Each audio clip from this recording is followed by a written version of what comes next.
Welcome to day 14. Today we're going to do a bit of balance practice in standing, and then we'll come down onto the mat to do 4 more exercises. For one of them you may need something underneath your hand. I've got my ball from yesterday.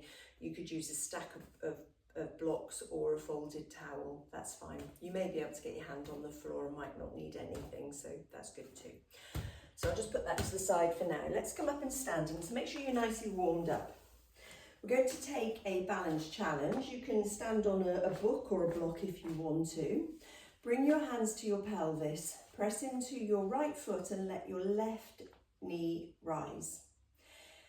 Inhale the arms and hold and stand. We're going to do double leg stretch in standing. So take a breath in as you exhale the arms above your head, and then exhale to circle the arms and bring the legs back to tabletop. Inhaling, stretch, exhaling, return. Inhaling, so make sure you've got a good base of support through your standing foot, contact with your big toe, your little toe, and centre of your heel. So this is nice for range of movement in the shoulders. Clearly you can be near the wall and just do one arm if you need to hold the wall with the other hand. So just check your pelvis is level. Take a couple more. Nice strong thigh here. Ooh. And then release, well done. So you're working that leg as well as your standing leg. So come and stand on the other leg. Bring the leg to tabletop, hands forward. Inhaling, circle as you exhale. Inhale and exhale. Standing tall through your standing leg.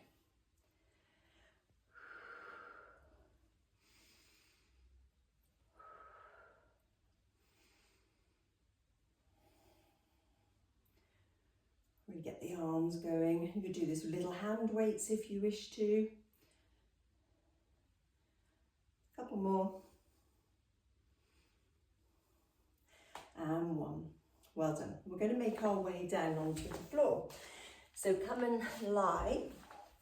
Bring your feet hip distance. Tuck your shoulder blades under. Find your head, back of rib cage, pelvis, 3 points of contact, little gap, neck and low back. Keeping your left foot grounded, big toe, little toe, centre of heel. Bring your right foot to tabletop. Take a breath in. As you exhale, allow the right leg to slowly fall out to the side, stabilising through your left side of your body. Inhale back. So you're keeping your pelvis level. Try and keep the weight in the centre of your pelvis rather than letting the weight roll onto the right side following the right leg. So your left knee stays pointing up to the ceiling.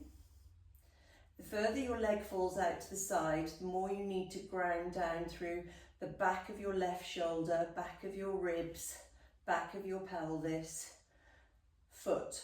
And the knee stays pointing directly up to the ceiling. So gradually feel a little bit more work into the tummy muscles on the left side as you let the leg drop out. Bring your right foot down and left leg to tabletop. Exhaling, stabilise through the right side as the left leg falls out to the side. For feeling the weight in the centre of the pelvis, remove any support if you can from your arms. So nice and free through the left hip now. Try not to over grip into the groin. Find that stability through the right side. Weight into your right big toe, right ribs, right shoulder blade. Take a couple more there.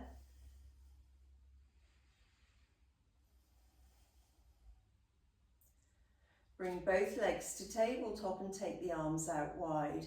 Taking the legs over to the right, keeping left shoulder blade grounded. Pull back, ribs, waist, pelvis. Over to the left. Pull back, ribs, waist, pelvis. Inhaling and exhaling. So the wider your arms are, the more base of support you have. To reduce that base of support, bring the hands in closer. You can even reach the fingertips up to the ceiling, but with that comes the risk of actually rolling over completely, which is fine, you're not going to hurt yourselves. Just humiliation. So if you're having a go with your fingertips reaching up to the ceiling, your range of movement might be a lot smaller, and that's okay as long as it's controlled. Feel the control coming through your waist muscles. Do one more on each side. Inhaling, feel the break in your waist muscles, pull back, hold, feel the break in your waist muscles, and then hug your knees in towards your chest. So coming up onto your hands and knees, this is where you may need something underneath your hand. We're going to come back into this side kneeling position. This can be a bit too intense for some people, so the height using your ball or a block can be quite nice. Okay, so this time we're going to lengthen the top leg, take the hip back, tuck the hips under slightly, rib to pelvis connection. Hold your leg as high as you feel comfortable, forwards and backwards as you point and flex. So lock out your knee joint and allow that forwards and backwards movement to come from your hip.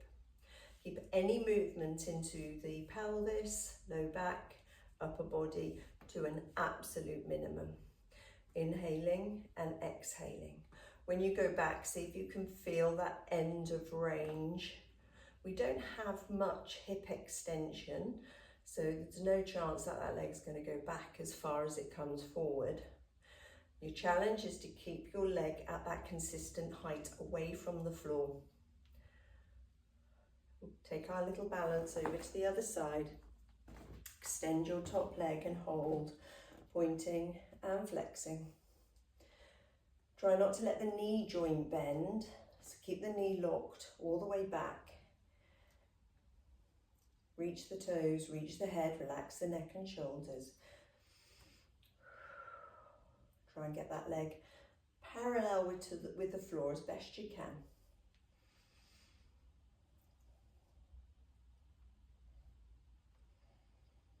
Strong thigh. Using your outer glutes on both sides, you'll find your underneath glute is probably working just as hard. And then we'll take a little stretch. You can remove your support and then come and lie on your tummy. Legs extended out behind you. Bring your arms into an L shape. Relax your head, relax your arms, relax your legs. So take a breath in as you exhale, lift your head, chin towards your throat. So feel the weight of your head, that 5 kilos, lifting and lowering, keeping everything else nice and relaxed. So this should be quite manageable. And as you draw your chin towards your throat, you might feel this down between your shoulder blades. So see if you can find that lift, that sense of the muscles working right the way down to your mid-back. So holding your lift, little bit of pubic bone pressure, and again press into the front of the feet. Shoulders down, exhale, lift your left arm. Exhale, lift your right arm. So just lift and lower from one side to the other, gradually feeling an increased workload into your mid-upper back. Lower your upper body if it's coming a little bit too intensely into your low back. Tuck your hips under, opening up the fronts of your hips, lengthening your low back. Now if singles feel okay, let's go for doubles, inhaling and exhaling. Exhale on the lift, inhale with you lower. Take a child's pose at any time. So really getting into that mid-upper back region. Shoulders away from ears. So feel the muscles that take the shoulder blades down to your back pockets. Hold for 10, 9, 8, 7, 6, 5, 4, 3, 2, 1. Place your hands underneath your shoulders And we're going to come into either a modified plank or a full plank. So take your choice. If you're coming into a modified plank, make sure your hips come forward, you're not keeping them back over your heels. Wrists underneath your shoulders, knees underneath your hips. Bring your hands slightly closer. We're going to tap hands to shoulders. Take a breath in, exhale, inhale. So once you've got the exercise going, rest at any time. Try and keep any weight transference, any rotation to an absolute minimum. Slow it down. We're going to take another 5 on each side. 5, 4, 3, 2, and last one each side. Hold. 10, 9, 8, 7, 6, 5, 4, 3, 2, 1. Well done. Give your wrists a wiggle. Take a child's pose. Repeat all of those if you wish to, another 1 or 2 times. Well done. I'll see you tomorrow. Bye bye.